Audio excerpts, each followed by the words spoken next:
Bismillahirrahmanirrahim. Alhamdulillahilladzi ja'alana wa iyyakum min ummati sayyidina Muhammad. Wassalatu wassalamu ala sayyidina wa maulana Muhammadin sahibil busra sahibis syafa'ah. Apa ba'da. Dulur-dulurku sekalian, jamaah majelis Ratib Al-Haddad dan majelis taklim kitab Risalatul Muawanah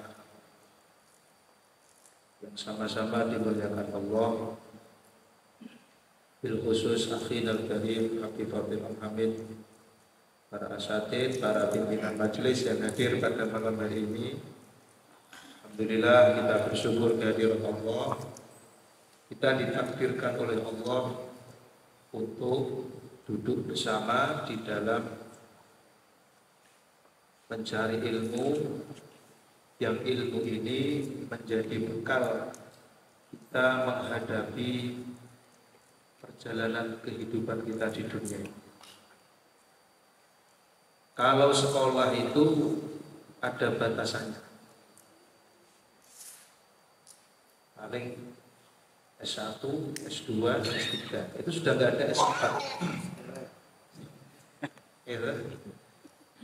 Ada nggak S4? Nggak ada.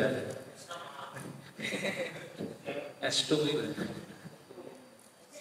Artinya kalau sekolah itu ada batasan waktunya. Bahkan kalau telat itu, dulu kalau saya kuliah, kalau tidak mengikuti semester dengan ketentuan tertentu bisa di DO, bisa dikeluarkan. Tapi kalau ngaji ilmu itu gak ada batasannya. Itu bedanya. Kalau sama ditakoi mau kemana mas? Ngaji gitu, jangan sekolah. Kalau sekolah itu ada batasannya. Tapi kalau ngaji itu gak ada batasannya. Artinya ngasah jiwa itu, mengolah jiwa, mengolah hati. Asal masih hidup, hati ini perlu diolah terus. Kenapa harus diolah terus? Karena itu menjadi penggerak dari laku kita. Baik dan buruknya perilaku kita tergantung hati kita. Lah, ilmu tentang ngelola hati, ilmu tentang ngasah jiwa kalau bahasa sekarang itu gak ada habisnya sampai mati. Dan kalau ada yang sepuh-sepuh masih ngaji, lu sepuh ya masih hidup. Kecuali kalau ada yang mati datang ke sini yang ngaji masalah. Ya, maksudnya begitu. Artinya ini sebagai motivasi buat kita bersama. Alhamdulillah kita ditakdirkan oleh Allah untuk mengambil bagian terpentingnya dalam agama ini, yaitu ilmu ngaji tadi.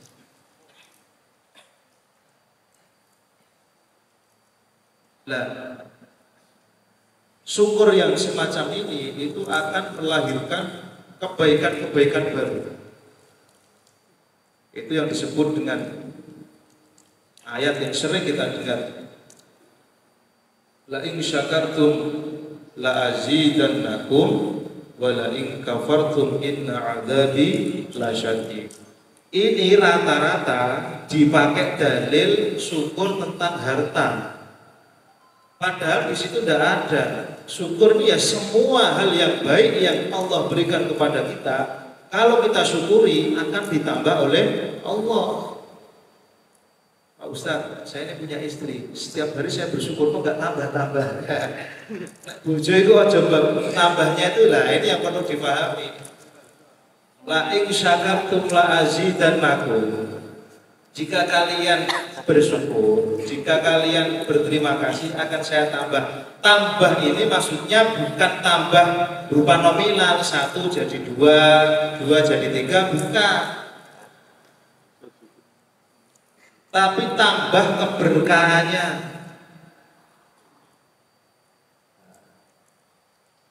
Lah, ayat ini sering dipakai dalil syukuran, bisa beli mobil, bisa beli rumah, itu nikmat kecil saudara-saudara sekalian, nikmat kecil itu, nikmat kecil. Contohnya tadi Pak Dono, tak kasih tahu kalau itu nikmat kecil. Ini musim banjir kan, ini waktunya musim banjir di daerah-daerah. Rumah yang besar, ya itu nikmat, itu memang nikmat, tapi itu nikmat kecil. Kenapa saya katakan nikmat kecil? Ono banjir, musibah, terus mengenai rumah tersebut yang katanya harganya ratusan juta. Gusti Allah hanya butuh waktu 2 atau 3 detik rumah itu bisa hancur dan sudah nggak ada bekasnya. Begitu kok dibangga-banggakan sampai berkelahi sama saudaranya, sampai harus mendolimi saudaranya, itu kan na'udzubillah. Yang besar itu nikmat apa? Yang besar itu diantaranya nikmat ilmu.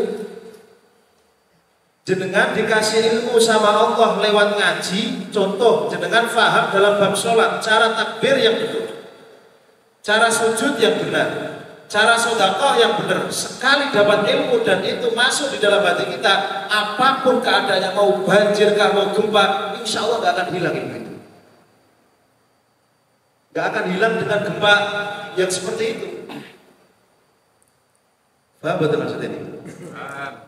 Artinya ilmu yang Allah kasih kepada kita, fahamnya kita tentang pentingnya berbuat baik kepada sesama yang kita hasilkan dari ngaji seperti ini.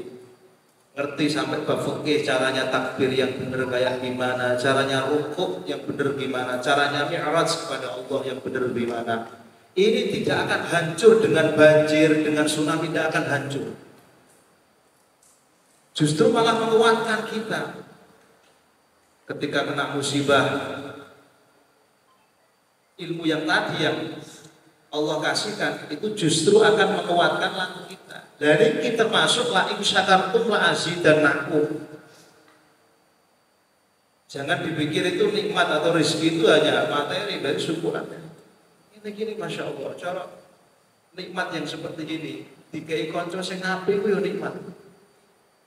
Dengan didatangkan orang-orang, dikenalkan orang-orang yang baik, itu rezeki, itu termasuk nikmat yang la in syakartum la azidannakum. Ilmu itu ya nikmat, kalau la in syakartum ya la azidannakum.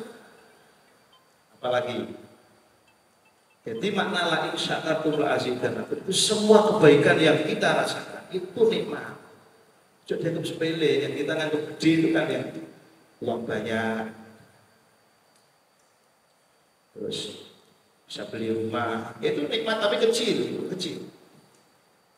Kanjeng Nabi itu sampai wafat rumahnya agak lebih dari 2 kali 3 meter, 3 kali 4 meter. Kanjeng Nabi Muhammad Shallallahu Alaihi Wasallam sampai wafat, mulai diutus, mulai di Isra Mi'rajkan sampai wafat, rumah beliau sampai sekarang jenengan saksikan yang sudah pernah ke sana, itu nggak lebih dari 3 kali 4 meter. Ya segitu. Makam ya di situ, sholat ya di situ. Lalu sampai saya ngomongin gede-gede. Andaikan itu bagian nikmat yang besar, Nabi mesti memberikan contoh seperti itu. Tapi tidak. Tapi hatinya yang diluaskan. Rumah yang sekecil itu menjadi tempat kedamaian bagi sahabat-sahabatnya, menjadi tempat sejuk bagi sahabat-sahabatnya, menjadi tempat konsultasi bagi sahabat-sahabatnya. Itu hakikat Islam. Iya enggak? Orang Sumpah bukan cari orang teman yang kaya, orang Sumpah enggak cari Sayyidina Abdurrahman bin Auf, enggak. Cari Kanjeng Nabi. Orang berkelahi sama istrinya, Bukan cari Abdurrahman bin Auf yang punya harta banyak, tidak, cari Sayyidina Rasulullah. Kalam-kalamnya, keteduhannya itu yang hakikat Islam yang bikin orang kuat. Yang bikin hatinya kuat maksudnya gitu. Nah, kita belajar di majelis ini yang kita kuatkan adalah satu ukhuwah, persaudaraan. Yang kita kuatkan adalah mental keyakinan, yakin rezeki kabeh teko Allah. Tinggal dengan ikhtiar pripun cara. Terus yakin setiap orang punya jatah masing-masing. Yang dengan memahami ini kita nggak akan gelisah melihat rezekinya orang lain lebih banyak, karena sudah punya keyakinan orang punya jatah masing-masing. Pernah tahu ngaji bab ini? Pernah betul di majelis ini? Wa khalaqa kulla syai'in faqaddarahu taqdira. Kalau orang sudah punya mental di hatinya, setiap orang punya jatah masing-masing, punya umur masing-masing, punya cara hidup masing-masing.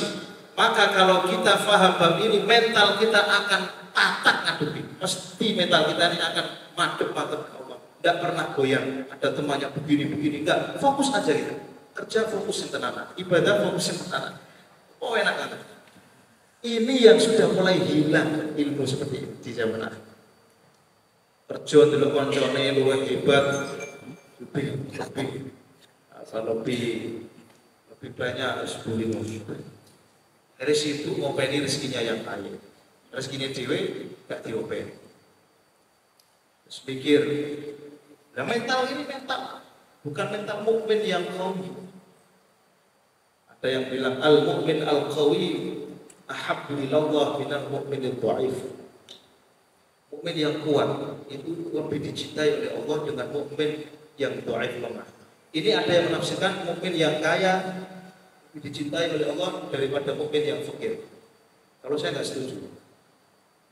Di situ tidak ada kata kaya atau miskin. Di situ disebutkan al-mukmin al-qawi, mukmin yang kuat. Kuat apanya? Kuat imannya. Lah mukmin sugih tapi gak kuat imane, dolim pak fasik.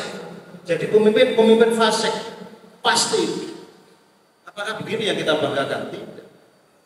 Kalau ada mukmin yang saleh, yang kemudian kaya, pasti yang bikin baik itu bukan kayanya, tapi kesolehannya.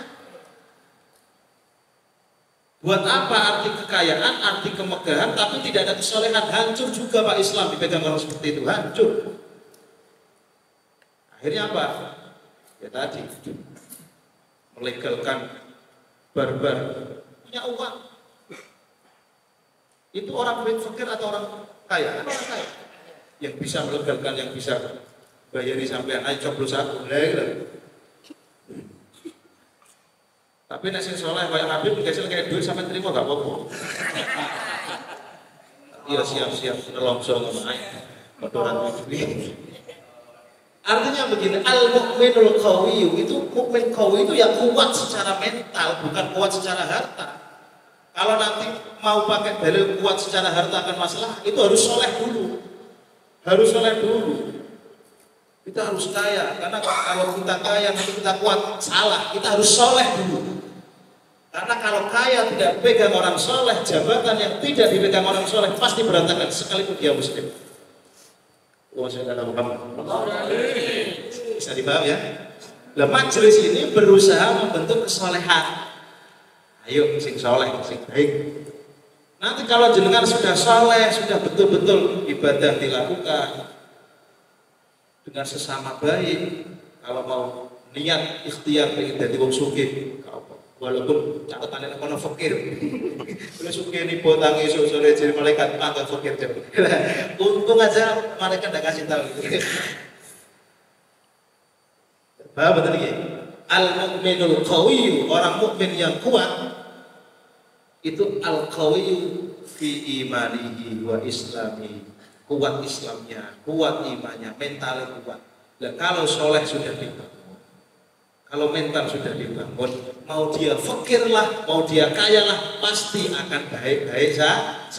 Jadi Islam nggak mengajarkan fakir, dan Islam juga tidak mengajarkan kaya, enggak. Islam mengajarkan kesolehan.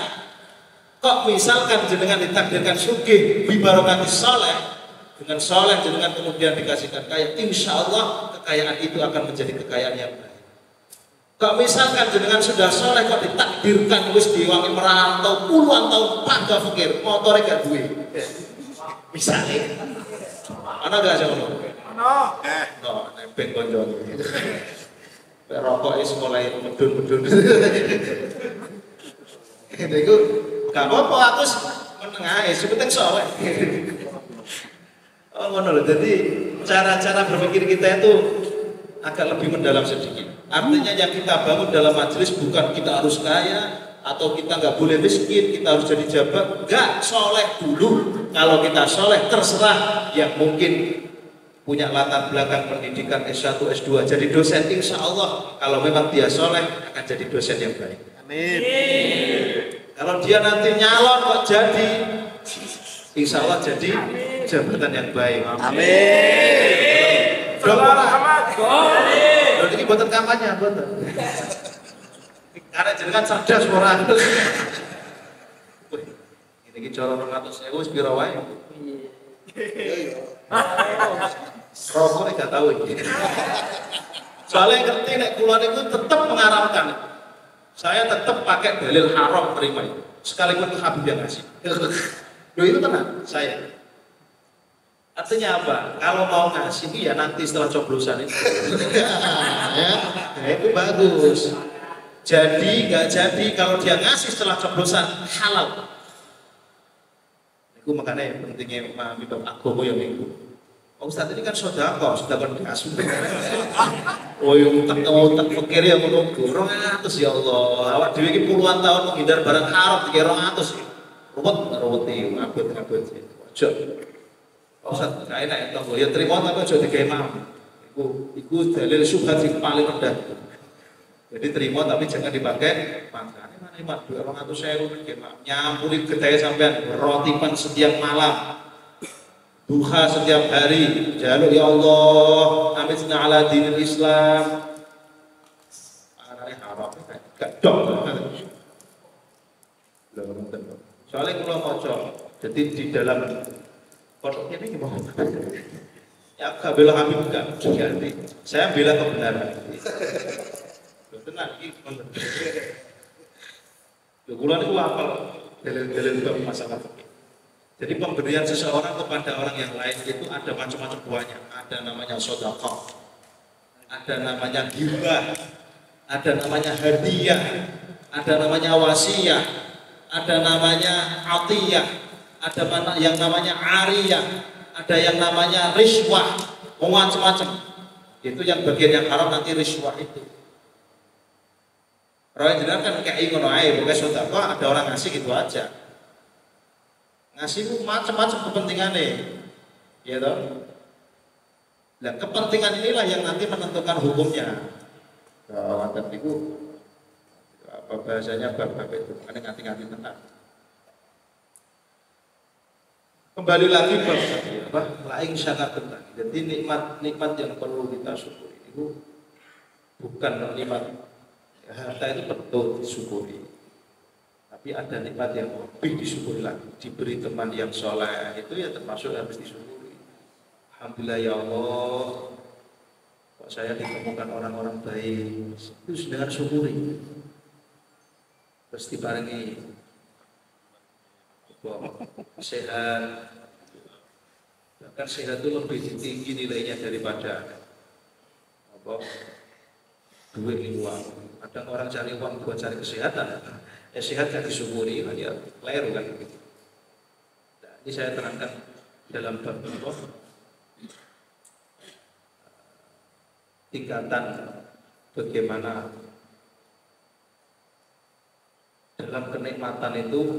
Kadang kita salah. Ini pernah saya kaji di Hikam. Jadi nikmat itu ada yang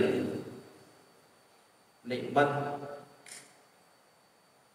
kenikmatan yang lewat sekitar 2 atau 3 detik. Dan nikmat yang habis jika dinikmati nikmat. Yaitu nikmat apa? Yaitu nikmat makan, nikmat minum. Nikmatnya makan minum enak. Di mulut masuk ya sudah enak. Itu nikmat, artinya nikmat bisa makan, punya uang, terus kemudian kita belikan makanan, minuman, itu nikmat, tapi nikmat kecil. Dia berlakunya hanya sesaat. Sate itu enaknya di mulut kok. Masuk di perut ya jadi tahe. Iya betul. Kok sampai dibela-belain berani mencari sesuap makan, sampai berani haram, itu kan naudzubillah. Nikmat kayak gitu sampai dibela-belain, sampai boleh sih haram, naudzubillah, dan sampai dibela-belain sampai ninggal ibadah, sampai ninggal sholat, sampai pati ninggal zakat, ninggal puasa, hanya untuk mencari sesuatu nasi, itu kan itu nikmat yang tidak sebanding untuk meninggalkan ibadah, itu tidak sebanding. Ada nikmat itu yang nikmat agak panjang masanya. Itu seperti, artinya berlakunya agak panjang. Sehat, dan itu nikmat agak panjang. Artinya kadang kita 1 bulan diberi sehat, nanti 1 hari 2 hari dikasih sakit sama Allah. Itu agak panjang kan. Artinya berarti nikmat yang kita raih itu ada nikmat, tingkatan-tingkatan nikmat yang kita perjuangkan. Sehat itu perjuangkan. Gua bos ya, gua bergawe, gua ibadah dengan Allah. Insya Allah jenengan faham, diparingi faham tadi ini. Sesekali jenengan madhep Allah, itu nyukuri bab sehat. Ya Allah, aja bab duit tak. Itu sebelah itu. Coba sehat itu disyukuri tenan. Pas jenengan sholat, alhamdulillah ya Allah. Jenengan pas zikir dan sholat itu ada zikir subhanallah, subhanallah, ini pernah saya bahas ini. Terus ada alhamdulillah sampai 33 itu lah. Allahu akbar. Niku sesekali makna alhamdulillah niku jenengan kan gampang kan ini saya sampaikan karena mudah. Beda nek sampean harus memahami ayat ini, tafsir itu sudah jelas enggak bisa. Kopi teh durung karuan ayate kuwaca. Tapi nek memaknai kalimat alhamdulillah misalkan 33 ya. Alhamdulillah ya Allah, alhamdulillah, alhamdulillah, alhamdulillah, alhamdulillah, alhamdulillah. Niku jenengan yakin seyakin-yakinnya dengan hati yang paling dalam. Niku alhamdulillah itu keluar dari perasaan rasa syukur kita dikai sehat Allah. Alhamdulillah ya Allah, jangan paringi sehat. Alhamdulillah ya Allah, alhamdulillah ya Allah, alhamdulillah. Nanti jenengan rasakan ada la'azidannakum. Mungkin sehatnya secara zahir tidak ditambah, tapi kepekaan hati. Kok urip itu dino iki karo dino iki kok penak dino iki. Paham betul Mas? Kadang itu hari beda hari itu beda rasa. Pernah jenengan ngerasain gitu? Dino iki kayak seneng, kayak enak rasanya. Padahal duitnya ya sama dengan duit yang kemarin. Pekerjaannya sama dengan pekerjaan yang kemarin. Tapi kadang-kadang suasana itu enak, itu mungkin barokahnya sampean mengucap apa yang baik diterima sama Allah. Dan ini dimulai yang gampang-gampang kayak gini, alhamdulillah ya Allah, dengan paling sehat, alhamdulillah ya Allah, dengan takdirkan saya kok punya teman-teman yang baik walaupun rembuk-rembuk misalkan. Dengan paringi macam-macam. Dan itu alhamdulillah yang muncul dari perasaan seperti itu. Nanti la'azi dan nakumnya, ya sehat itu kan nggak bisa ditambah. Bagaimana bentuk tambahnya sehat adalah rasa yang jenengan nikmati. Hari ini kenapa bisa nikmat sekali? Itu ya karena jenengan dikasih sehat, dikasih perasaan konektivitas antara pemberi sehat dan kita sebagai orang yang diberi sehat itu nyambung. Ngomong penak, mergawe semergawe, kerja sekerja itu sepenak gitu. Itu dilatih kan. Itu bahasa lain sakartum la'azidan itu bisa sedetail itu maknanya. Alhamdulillah ya Allah. Kan kita kan seringnya paling ya alhamdulillah, alhamdulillah, alhamdulillah, alhamdulillah. Ya itu bagus, secara zikir bagus lah daripada ngomong gak jelas. Penting ngomong alhamdulillah. Tapi alhamdulillah yang dikeluarkan dari rasa matur suwun tadi, madhep ning Allah. Alhamdulillah, alhamdulillah ya Allah, alhamdulillah, alhamdulillah. Masih atur bojo ya Allah, cek iso ngempet, alhamdulillah. Soalnya gak iso ngempet itu bahaya. Bahaya ora? Bahaya. Lho tenan iki. Karena kula niku mikirin supaya wong iki sempat ngempetnya kuat itu pribadi, aku nggak mikir bola-balik, Fatihah ibarat kadang-kadang. Kau nek gak kuat ngempet tuh bahaya mas, di uteknya. Ya udah aku tuh alhamdulillah kok dulu saya itu nggak bisa menahan kayak gini, sekarang dikasih bisa ya, kenapa? Itu bisa jadi karena sampai ngumpul wong soleh, mungkin ada doa jenengan yang diterima sama Allah. Karena kalau sampai tidak ada konektivitas antara laku dan syukur gak konek, berat melawan nafsu, sangat berat. Wong sabar gak duwe duit itu apa? Tapi kalau Allah yang ngasih, jadi enak. Kok gak duwe duit, sesuk waktu nih bayar bank, stres buat teman-teman. Nah, gua akan jenengan mesti budek ngalor gitu, padahal ngalor itu dia orang duit juga. Sana sini sini. Coba jenengan tenangkan, ambil air wudhu sholat ya Allah. Misalkan saat itu keadaannya sama, ya tetap gak duit-duit tapi hati nanti ini rasa memang saya hanya bisa memberikan ilmunya, prakteknya jenengan sendiri. Kalau nggak praktek betul sakit bapak. Oke rasa kayak misalkan kopi ini masya Allah enak. Karena sama nggak mau berdiri bedelok nggak iso.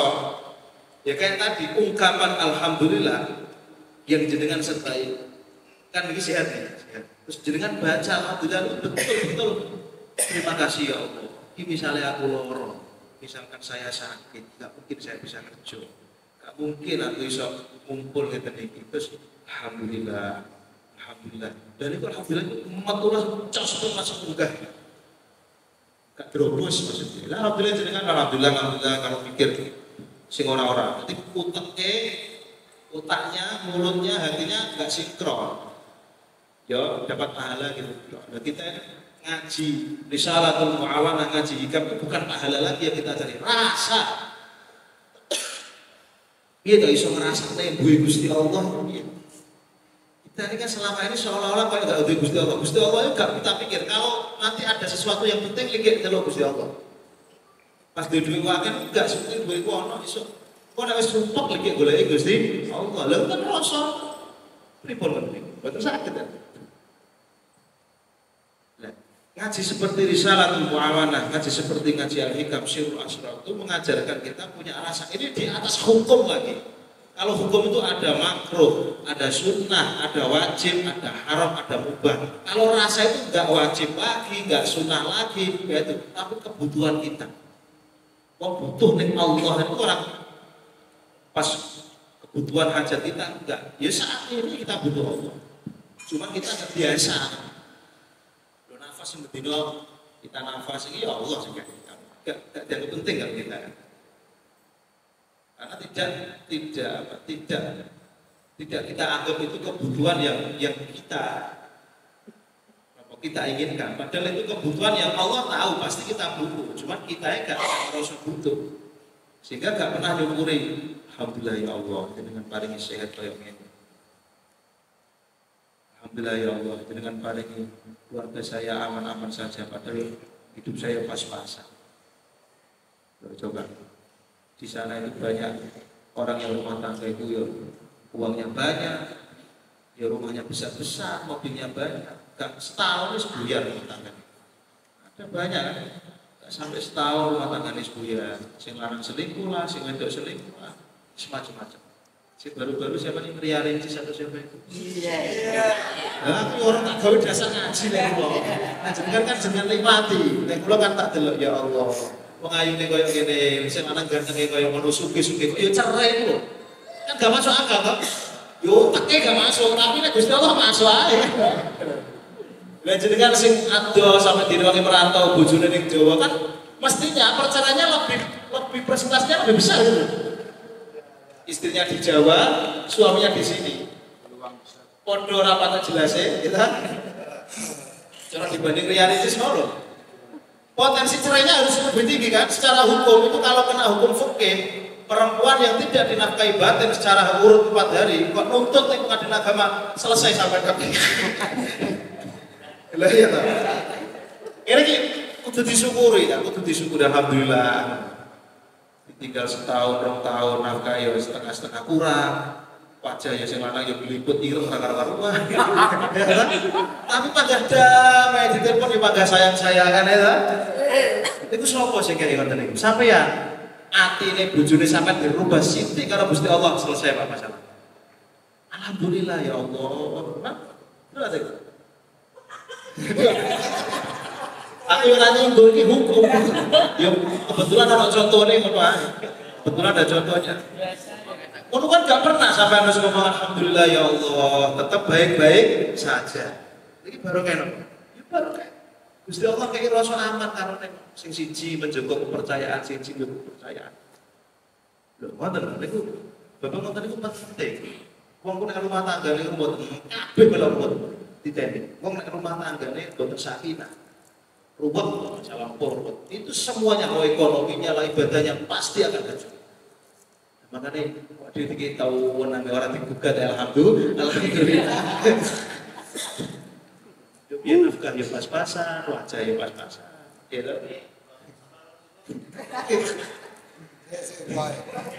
Gue buka pertanyaan.